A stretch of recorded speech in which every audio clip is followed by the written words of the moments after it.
Dans les maternelles d'Afrique, on parle aussi de sujets santé. Pour en savoir plus, suivez-moi. Aujourd'hui, au Maternelle d'Afrique, nous irons à votre écoute pour discuter du bégaiement. Puis nos enfants de la récré nous diront comment on fait les bébés. Dans la rubrique de femmes inspirantes, elles l'ont fait, nous recevons Viviane Abalo. Et enfin, nous terminerons en beauté avec le papaye carité de notre célébrité, Julio Teco. Mais pour commencer, nous allons répondre à vos questions sur l'alimentation dans notre rubrique Miam Miam.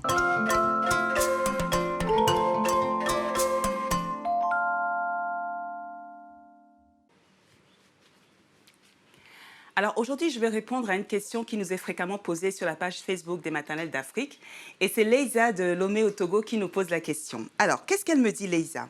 Leïsa me demande ceci. Angela, est-ce que la nourriture consommée par la maman qui allait affecte son enfant? Ça, Leïsa, c'est une très bonne question de se demander si ce que vous mangez a des répercussions sur votre bébé. Effectivement, il faut savoir que le lait maternel, c'est le premier aliment que le bébé va consommer jusqu'à ses 6 mois révolus. Alors, qu'est-ce qu'il faut faire? Eh bien, tout simplement, avoir une alimentation équilibrée et variée. Et avoir une alimentation équilibrée et variée, c'est que dans vos repas, assurez-vous d'avoir toujours une protéine, donc une viande blanche, rouge, du poisson ou des œufs, avoir des sucres lents, avoir des vitamines, des fibres et s'assurer d'avoir aussi du calcium. Le calcium, c'est un produit laitier. Il est très important de s'hydrater et donc de boire. Alors quand je dis boire, il y a des boissons qu'il vaut mieux éviter quand on allait, notamment le café, parce que le café, c'est pas très adapté aux enfants. Il faut aussi éviter la bière et le vin. Parce que mesdames, si vous ne le savez pas, la bière et le vin, c'est de l'alcool. Hein. Parce que quand maman boit, bébé trinque. Donc, vous mettez ça de côté et puis vous reprendrez quand votre enfant sera sevré. Tout à l'heure, je parlais de légumes dans l'alimentation équilibrée. Aujourd'hui, je vais vous parler d'un petit légume que l'on appelle le gombo. Alors, c'est un petit légume comme ça, mais qui a tellement de nutriments. Il est bourré de calcium, de fer, de magnésium, de manganèse. Et moi, je l'aime beaucoup parce que quand j'étais petite, ma grand-mère me cuisinait une sauce que j'aime beaucoup qui s'appelle la fétri dessi. Et dans cette sauce, il y avait de la viande, certaines fois elle mettait même des épinards, il y avait des fruits de mer, il y avait du poisson fumé et j'aimais bien la manger avec de la farine de manioc. Donc ça me permettait d'avoir un repas équilibré quand je complétais avec un petit yaourt et des fruits. En tout cas, Leïsa, j'espère que j'ai bien répondu à votre question. Et si vous aussi, vous avez des questions auxquelles vous souhaitez que je réponde ou si vous avez des recettes que vous souhaitez partager, vous n'hésitez pas à les poster sur la page Facebook des maternelles d'Afrique.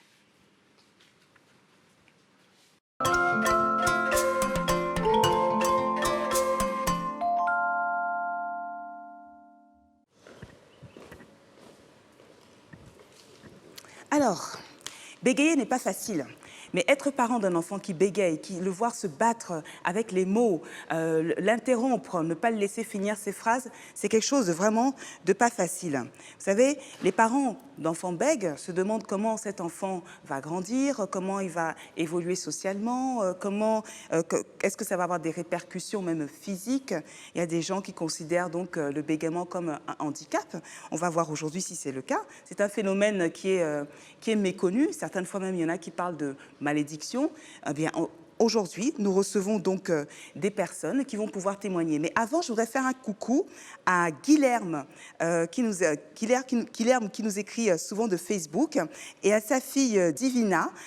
Ils sont en Angola et il nous avait posé une question justement sur comment ça se passe quand on a un enfant qui est bègue. Et je pense qu'aujourd'hui, Guilherme, vous aurez des réponses. Alors pour en parler aujourd'hui, je reçois Stanislas. Bonjour Stanislas. Bonjour. Donc Stanislas, vous êtes ivoirien, vous avez Oui. 37 ans, Oui. vous êtes électricien Oui. et vous êtes le papa d'Ariel qui a 4 ans, c'est ça? C'est ça. Bienvenue au Maternelle d'Afrique. Merci bien. Je reçois également Mariam, vous êtes ivoirienne, vous avez 33 ans, vous êtes psychologue et vous êtes future maman. Monsieur Boueka, vous êtes orthophoniste et vous êtes président de l'association des orthophonistes de Côte d'Ivoire. Bienvenue à vous trois Merci. au Maternelle d'Afrique. Alors, je vais commencer avec vous, Mariam. Mariam, alors vous avez toujours été bègue? Oui, j'ai toujours été bègue. Enfant d'un père bègue, enfant d'une grand-mère bègue, c'est héréditaire, c'est dans la famille de mon père. Depuis la tendre d'enfant, je suis bègue. Donc ça, bégaiement là, vous connaissez? Oui, je connais. D'accord. Et donc, justement, Monsieur Bouaka, ça veut dire quoi être bègue? C'est Alors, quoi être bègue? être bègue, c'est une personne qui a des problèmes, des difficultés de fluence de parole. Au D'accord. début, on l'attribuait plus à une difficulté de parole, de langage, mais aujourd'hui, on sait bien que c'est une difficulté de communication parce qu'une personne bègue seule ne bégait pas, mais c'est en face d'une autre personne que cette dernière bégait. D'accord. Stanislas, vous, c'est votre fils Oui, qui c'est est mon bègue. fils. Alors, Oui. quand est-ce qu'il a été diagnostiqué? Quand est-ce qu'on a su? Quand est-ce que vous avez remarqué qu'effectivement, il avait, comment dire, plus de mal à s'exprimer que les autres? Si je peux le dire comme ça, hein, il Oui, faut que c'est je fasse mieux comme attention à ce ça, que c'est je plus dis. facile. D'accord. Oui. Je l'ai découvert à l'âge de 2 ans, quand il a commencé à parler. Et ça s'est plus accentué à l'âge de 3 ans. Et quand il parle, il a tendance à fermer les yeux et les mots sortent difficilement. D'accord. Voilà. Donc, c'est à partir de cet instant-là que j'ai su que mon enfant est bègue. D'accord. Donc, c'est vous qui l'avez su ou vous êtes allé voir un spécialiste? Non, D'accord. c'est moi qui l'ai su. Et comment vous avez géré ça au quotidien? Ça se passe comment, donc, à l'école, par exemple, pour votre fils? Bon, à l'école, jusqu'à présent, sa maîtresse ne m'a rien dit présentement concernant son parler. Sinon, à la maison, quand il a tendance à faire sortir les paroles, j'essaie de le freiner et je lui dis, voilà comment est-ce qu'on prononce la phrase, tout doucement. Prends ton temps. D'accord. Vous, Mariam, vous étiez bègue, vous êtes bègue. Je dis vous étiez parce que c'est tellement agréable de vous entendre parler comme ça. Comment est-ce que comment est-ce que vous avez géré justement ce ralentissement, le fait de parler plus lentement ou de buter sur les mots? Comment est-ce que vous en êtes sorti? Ah, difficilement, mais je me suis en sortie. C'était pas facile parce qu'il y a déjà l'entourage familial qui joue, il y a déjà l'école où il y a pas mal de moqueries entre nous-mêmes élèves. Donc, c'est vraiment pas facile de sortir. Mais moi, déjà, j'ai, je me suis jamais considérée comme handicapée. Je me suis toujours considérée comme quelqu'un qui est normal. Et puis, je suis quelqu'un, je suis extravertie, je vais beaucoup vers l'extérieur, je parle beaucoup. Et je fais attention à mon image. Donc, on me dit, calme-toi quand tu parles, et tu parles. D'accord. J'essaie de maîtriser tout le stress, et je parle. Et vous parlez. D'accord. Donc vous, en fait, le travail, vous êtes psychologue en plus. Oui. Donc le travail, c'est vraiment un travail sur soi. Oui, je suis soi, mais je l'ai fait avant de faire des études de psychologie. Hein. Ah, donc rien à voir. Donc. Et non, non, non, ça n'a rien à voir parce que depuis petite, traditionnellement, on me dit, ah, quand ta maman fait le foutou, l'eau dans lequel elle lave la main, tu bois et puis ça va faire passer. Donc moi-même, depuis très tôt, l'âge de 5 ans, 6 ans, 7 ans, j'ai commencé même à prendre des remèdes, même si c'est traditionnel, pour pouvoir évacuer cet handicap. Donc très tôt, j'ai pris conscience de ça et puis j'ai accepté l'handicap. Donc c'est ce qui a fait que, bon... Ah oui, alors j'entends quelque chose là, Monsieur Ouaka, j'entends Oui. Des remèdes pour remèdes. évacuer le handicap. Au secours. Alors quels sont ces remèdes-là? Est-ce que Alors, ça existe vraiment? il y a eu des traitements à l'africaine, mais les études ont montré que ces traitements n'ont jamais été vraiment une solution pour les personnes bègues. Ça, ce sont les conseils ce sont les conseils Les d'orthophonistes. conseils qu'on peut Mais ce donner. que je voulais savoir justement, vous, Stanislas, comment est-ce que vous accompagnez votre fils, vous? Quand j'ai su que mon enfant bégait, d'abord, j'en ai parlé dans mon entourage et ils m'ont donné comme remède, il y a une eau dans l'escargot. Ah. Voilà. Je casse la queue de l'escargot et je recueille cette eau-là dans une cuillère et qui boit. Vous avez donné ça à votre fils? Oui. Parce que c'est les conseils que vous avez autour, vous avez confiance, vous avez donné. Voilà. Est-ce que ça a changé quelque chose? Non. D'accord. Et donc, qu'est-ce que vous faites d'autre pour accompagner votre fils? Tous les Bon, jours? Oui, c'est ce que je disais tantôt. Quand je sens qu'il a des difficultés pour s'exprimer, je dis vas-y, doucement, calme-toi, voici ça, un peu. Et bon, il me suit. Il vous suit. Il me suit. Et quand il arrive à faire sortir la phrase correctement, et lui-même, il fait ressortir la phrase encore. Oui. automatiquement. Puis il me demande, papa, c'est ça, non? Je dis oui, mon fils, c'est ça. Bravo. Ah, c'est super. Voilà. Donc, vous êtes vraiment dans le positif, Oui. dans l'encouragement. Ce que tu fais, c'est bien. Continue, tu vas y arriver. Ah, c'est super beau. Stanislas disait tout à l'heure qu'il a constaté que son enfant bégayait. Oui. Donc, il a diagnostiqué tout seul que son Voilà. enfant bégayait. À partir du moment où ça arrive, qu'est-ce qu'on doit faire? On doit aller voir un orthophoniste? D'abord, pour s'informer de la pathologie et pour savoir les attitudes à tenir envers cette personne, il faut aller vers quelqu'un qui s'y connaît, un orthophoniste ou une phoniatre. Voilà. Et la deuxième chose? À partir du moment où l'enfant a 2 à 4 ans et demi, Oui, il y a un accompagnement parental qui se fait très tôt. d'accord. L'accompagnement parental, c'est des conseils qu'on donnera à la famille, à l'entourage, parce que l'enfant ne vit pas qu'à la maison. L'enfant va à l'école. Aujourd'hui, vous avez parlé de l'école, la maîtresse qui ne vous a pas encore fait un retour, ce qui devrait normalement se faire, parce que déjà, quand l'enfant va parler en classe, il y a d'autres enfants qui vont se moquer de lui. Oui. Et c'est ça qui rend le bégaiement plus difficile. Donc, d'abord, aller consulter Oui. pour faire un bilan. Parce que là même, il y a des difficultés qui s'approchent du bégaiement, mais qui ne sont pas le bégaiement. Ça peut être un bredouillement. Et quel genre de bégaiement, le degré du bégaiement, et voir qu'est-ce qu'il faut pour la personne.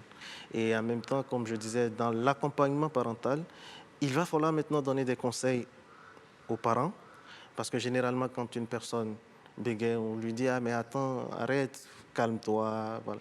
On va systématiquement éviter de donner des conseils. On ne fera pas comme si tu bégayes, ça ne me dérange pas, être dans une position où c'est comme si une fausse indifférence. Mais il va falloir qu'on rassure la personne, l'enfant. Oui, tu bégayes, je sais. Il faut qu'on encourage la personne quand elle arrive à faire une phrase fluide pour que la personne prenne conscience de sa fluidité. Et il va falloir maintenant que nous devenons des modèles pour l'enfant.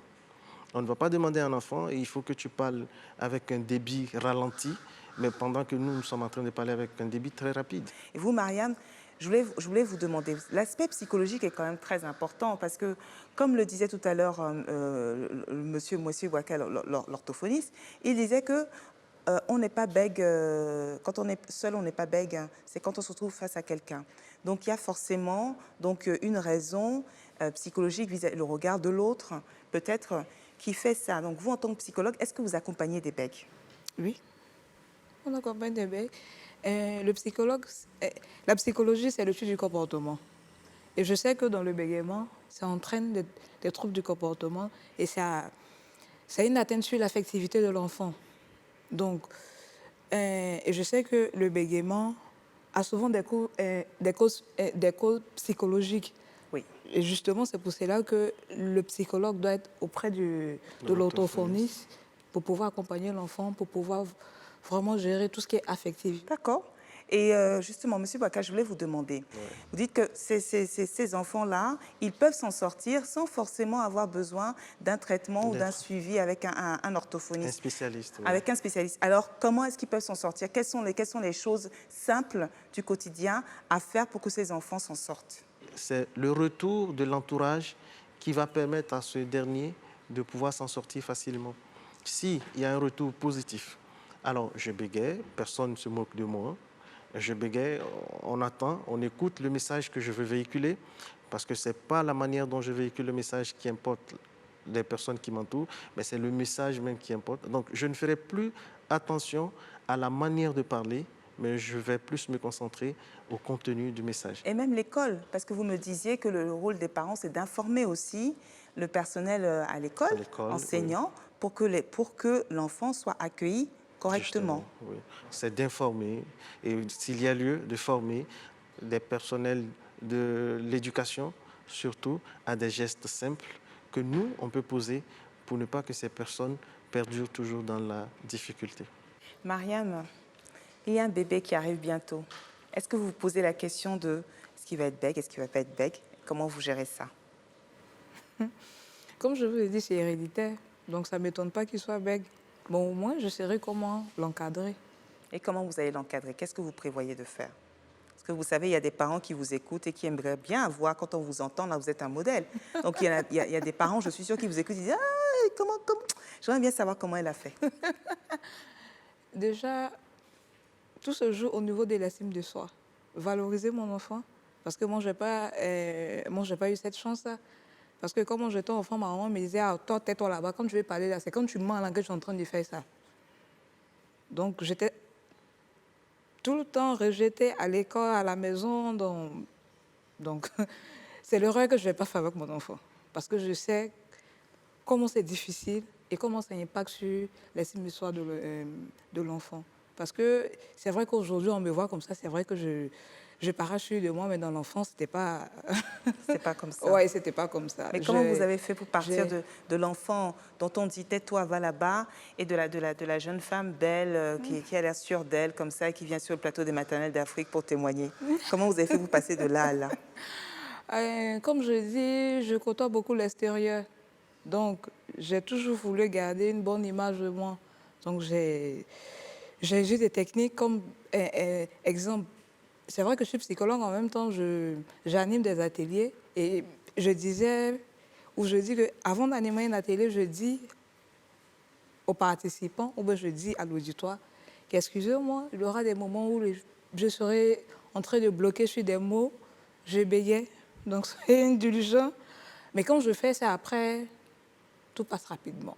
J'ai l'impression même que j'ai jamais été enfant bègue. Et puis moi, souvent, même ça me surprend. Parce que un bègue, quand il est nerveux ou bien quand il est dans un moment de stress, il a du mal à parler. Mais moi, je vous assure que même quand je m'énerve, j'arrive à parler correctement. Et souvent, même ça me tente. Je dis, ah, mais maintenant, je commence à bien parler. Donc, pour une chose. Mais tout dépend de l'environnement, de l'accompagnement familial, pour que l'enfant puisse s'en sortir. Parce que ça impacte vraiment sur l'estime de soi. Et justement, c'est pour ça que le psychologue a sa place dans la rééducation du bégaiement, parce qu'il faut donner, faut valoriser l'estime de soi de l'enfant. Ah, complètement. Ben, vous savez quoi?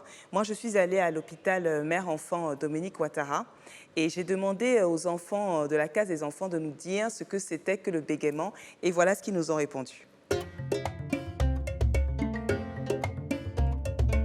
Bégayer, c'est le fait, quand tu parles, de bloquer chaque mot à ce que tu dis. C'est quand tu te parles, tu t'arrêtes. Après, tu continues, tu parles, tu t'arrêtes, tu t'arrêtes. Bon, alors moi je dis que le bégaiement, c'est une difficulté comme une autre qui s'affrontent. On a justement des personnes qui sont ici, là, pour en témoigner. Il existe des spécialistes, ce n'est pas une fatalité, puisqu'il existe des traitements, il existe des prises en charge. Et encore mieux, quand on est bien informé, qu'on informe son entourage et qu'on accompagne les enfants qui bégayent, ils ont beaucoup plus de chances de surmonter donc, ce bégaiement et puis de parler à la même vitesse que tout le monde. Voilà. Donc, je voudrais remercier Stanislas. Stanislas, merci d'être venu sur le plateau des maternelles d'Afrique. Merci beaucoup pour votre témoignage. Merci. Mariam, merci beaucoup. On a hâte de voir cet heureux événement. Merci d'être venu, Mariam. C'était un plaisir. Et puis, Monsieur Boueka, merci d'être venu aux maternelles d'Afrique. Merci pour votre expertise. Merci. Et bien maintenant, je vais recevoir une femme inspirante, mais avant ça, la récré.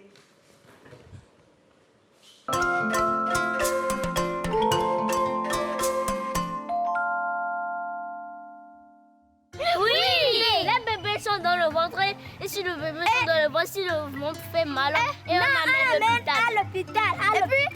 Et puis le docteur enlève le bébé. Enlève le bébé comme ça. Si ça va pas, il enlève le bébé dans le ventre et puis il met quelque chose sur le ventre, il voit le bébé comment il va bouillir et puis le bébé bouge et puis ça le fait mal et puis il met à côté de lui et le bébé se couche. Après, il le fait un bisou.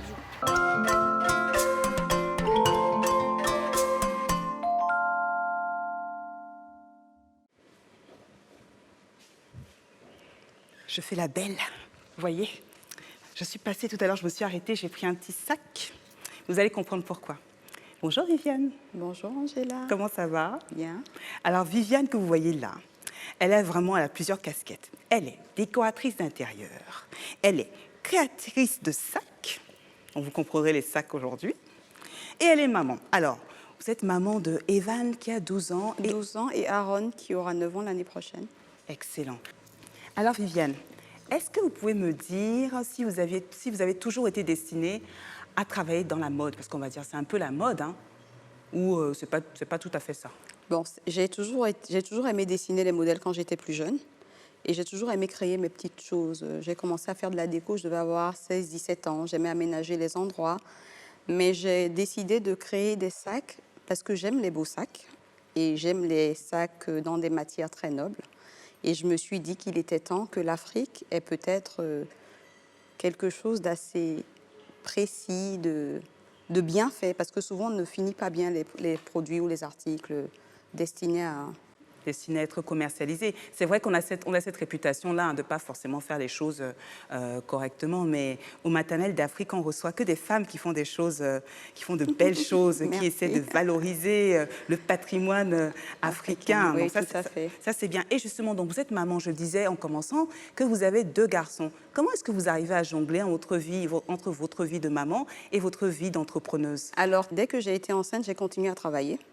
Et quand j'ai accouché, très tôt, je reprenais le travail, même si c'est vrai qu'accoucher, ça ralentit un peu au niveau professionnel. Et donc, ils ont arrêté de téter tôt et j'ai pris l'habitude de souvent voyager. En tout cas, je n'ai pas arrêté mes activités en tant que telles. Je n'aurais pas pu de toutes les façons. Mais c'est vrai ce que vous disiez, on dit toujours que le fait de devenir maman peut être peut freiner sa carrière professionnelle. Pas forcément parce que nous recevons que des femmes qui arrivent à jongler entre les deux. C'est juste de l'organisation, je pense. Hein. C'est de l'organisation et de la volonté. Oui, mais il y a aussi la possibilité. Parce que je pense que le fait d'être à son propre compte permet une plus grande... on maîtrise mieux son emploi du temps. Parce que si on travaille pour quelqu'un, on ne peut pas se lever du jour au lendemain et dire « je pars, je reviens, est-ce que je peux partir 2 semaines ?» C'est pas possible. C'est vrai, complètement. Et justement, en parlant de vous, vos sacs, vous parlez de matière noble, Oui. excusez-moi. Donc je vois en fait que c'est du cuir, c'est ça? Oui, c'est du cuir. C'est du cuir et à l'intérieur, donc, il y a du wax. C'est du wax parce que ce sont des matières qui sont déjà reconnues pour leur qualité. D'accord. Et à cause du lien avec la culture africaine. C'est quand même très connu partout en Afrique, en Europe. Donc c'est un choix que j'ai fait. Et d'ailleurs, les sacs sont vendus dans la boutique à Cotonou.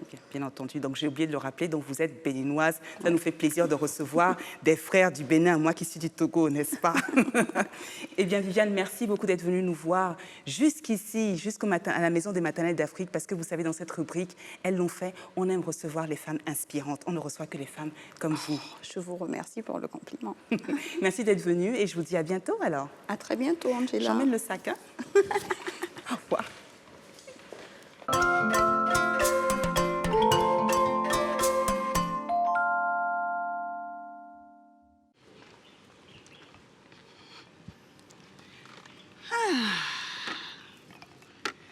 On est bien là.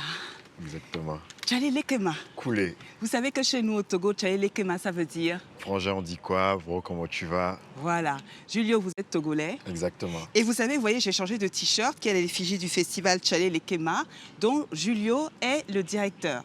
Alors, c'est quoi ce festival? Alors, Tchalé Lekema Festival, c'est le festival international des arts et de la culture urbaine de Lomé. Génial. Donc, vous avez plusieurs casquettes. Vous êtes artiste, vous êtes comédien, vous êtes slammer, vous êtes animateur. Et quelle est votre astuce bien-être et beauté? Comment vous faites pour être sharp comme ça?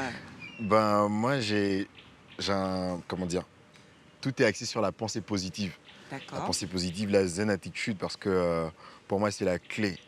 Il y en a beaucoup qui diront, voilà, il faut faire du make-up, il faut faire beaucoup de sport, il faut faire tout ça, mais quand tu ne penses pas positivement, quand ton corps et ton esprit n'est pas zen, tu ne peux pas arriver à faire plein de choses, tu ne peux pas arriver à allier plusieurs cordes à ton arc. Donc pour moi, tout est axé sur le sourire et la pensée positive. La pensée positive. Et vous avez une phrase, une expression que vous dites tout le temps, c'est quoi? Ça va aller. Ça va aller.